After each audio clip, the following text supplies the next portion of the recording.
o que aconteceu essa semana. Eles passaram um ano na pandemia desdenhando de vacina, de distanciamento social, de máscara, de tudo isso. Agora soltaram a imagem, nossa arma é a vacina. Né? E falam, não, o Brasil não está atrasado na vacinação, o Brasil está até bem comparado a outros países, sendo que o Brasil está lá na 40ª posição. Teve um especialista que até fez lá o ranking e até botou com a Coronavac e sem a Coronavac, que é a vacina do Instituto Butantan, em parceria com a China.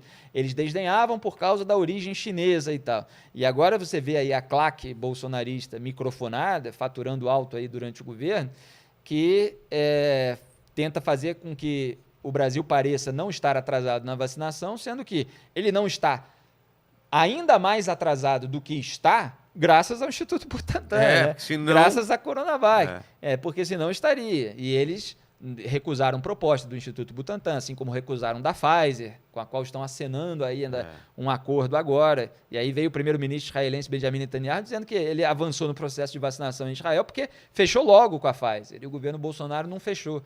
Então, assim, essas coisas, essa manipulação, ela é comum na política. E o indivíduo que quer ser enganado, ele vai sendo massa de manobra de pessoas, e aí eu estou falando de todos os campos, que muitas vezes, dado o nível da sujeira que já veio à tona, você percebe que são de má índole. Não é inocência, não é burrice. Exatamente, né? Não é mais do que... Muitas vezes tem a burrice também. Muitas vezes também tem um maquiavelismo, né, de querer emplacar a narrativa e tal, não sei o quê, para vencer eleitoralmente, para engambelar o povo. Mas, muitas vezes, a má índole fica absolutamente exposta. O sujeito que é capaz de desviar dinheiro ou de ser beneficiário, seja de propina por meio sob a forma e reforma de imóveis, seja beneficiário de depósitos de operador, de desvio de dinheiro em gabinete e tal, essa pessoa já mostrou que ela é de má índole. O que acontece é que há ainda muita condescendência para a roubalheira, muita condescendência para esqueminhas, por parte de uma parcela significativa da população, que eu não creio que seja a maioria, que fique bem claro. Eu acho que a maioria precisa reagir a isso. Ela precisa mostrar que isso não é aceitável e que pessoas capazes disso, que são obviamente capazes de mentir, porque se você é capaz de roubar dinheiro, mentir para você é o quê? É uma coisa banal. E são esses políticos que estão aí, nessa frente ampla pela impunidade, que uniu todo mundo, tucanos, petistas, bolsonaristas, pessoal do Centrão. Então, tem muita gente de má índole atuando pela impunidade e a população brasileira precisa reagir contra esse pessoal. Mas a última eleição foi meio um recado da população em relação a isso, e aí parte dessa população percebeu que não adiantou nada, né? Que foi isso, o discurso era, vamos acabar com isso que está acontecendo, tal. A galera falou, estamos ok, é esse discurso que a gente quer. E aí a gente percebeu logo em seguida que não é isso, né? Tudo está igual ou pior, né? O que aconteceu foi que a magnitude da roubalheira durante os governos do PT ela foi muito grande e gerou uma rejeição conforme aquilo ia vindo à tona.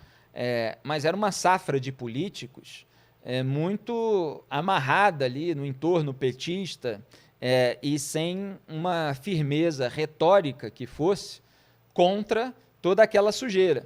Então você tinha outros candidatos em 2018 que eram contra a prisão do Lula, eram contra o impeachment da Dilma, ou eram eternamente, como é que eu vou dizer, molengos, né, covardes, né, frouxo. Condescendente. Frouxo, mas os candidatos tucanos que perderam para o petismo, eles foram muito frouxos ali no embate direto com a sujeira petista, porque a gente viu depois, até pelo avanço das investigações, que vários tucanos tinham telhado de vidro.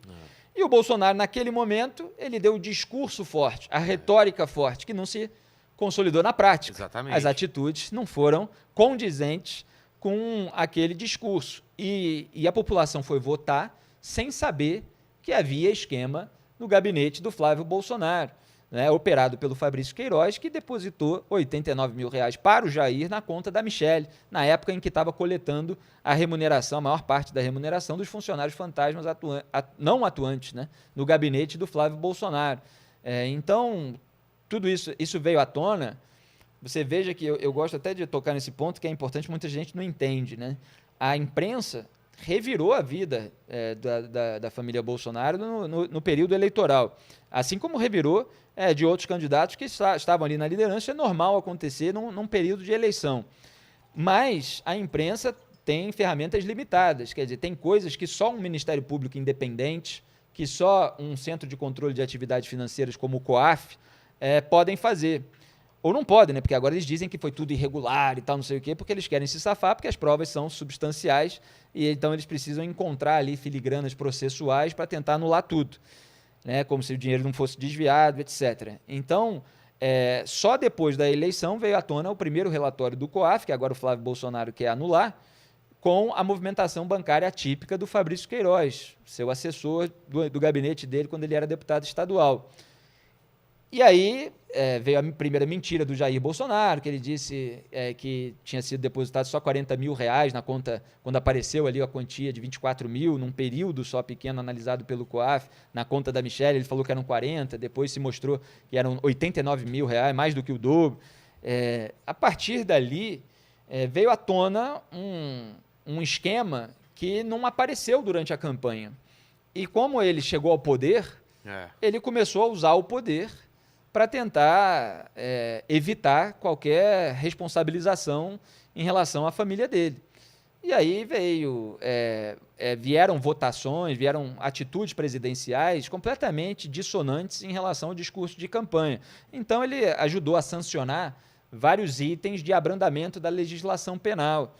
No próprio pacote anticrime originalmente proposto pelo então ministro Sérgio Moro, ele sancionou lá a criação da figura do juiz de garantias, limitação à delação premiada, limitação à prisão preventiva, 3 itens defendidos pelo PT. Ele posa ali de contrário ao PT, estão unidos pelo abrandamento da legislação penal. Aí veio interferência na Polícia Federal, semanas depois de que um inquérito da parte eleitoral sobre o Flávio Bolsonaro, porque são 2, avançou na superintendência da PF do Rio, ele já estava querendo trocar o chefe da superintendência, mas precisava passar pelo diretor-geral, porque não é atribuição direta do presidente da República. Ele tinha dado carta branca ao Moro, mas aí ele desfaz isso quando vê que o bicho vai pegar para ele. E depois ele teve a reunião, né, com o general Augusto Heleno, chefe do GSI, o Gabinete de Segurança Institucional, o Alexandre Ramagem, diretor da ABIN, que ele queria colocar no comando da PF, mas não conseguiu, porque a nomeação foi suspensa pelo Alexandre de Moraes do STF. Teve essa reunião com a defesa do Flávio Bolsonaro. Quer dizer, pessoas ali com um cargo em órgãos de Estado, ajudando a defesa do Flávio Bolsonaro a tentar encontrar irregularidade para abafar o inquérito. Depois houve um envio de um relatório com orientações por parte do Alexandre Ramagem para o Flávio Bolsonaro. E algumas orientações foram seguidas.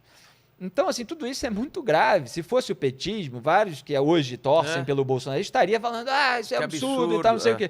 Mas passa pano. E eu mostro dos dois lados, que se dane.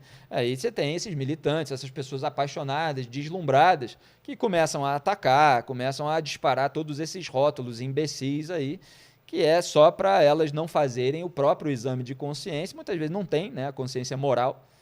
Então, elas estão atuando de uma maneira que é só propaganda, é só tentativa de calar e manchar a reputação, assassinar a reputação de quem quer que traga notícias incômodas ou faça críticas legítimas, traga à tona, né? Ou faça as críticas legítimas.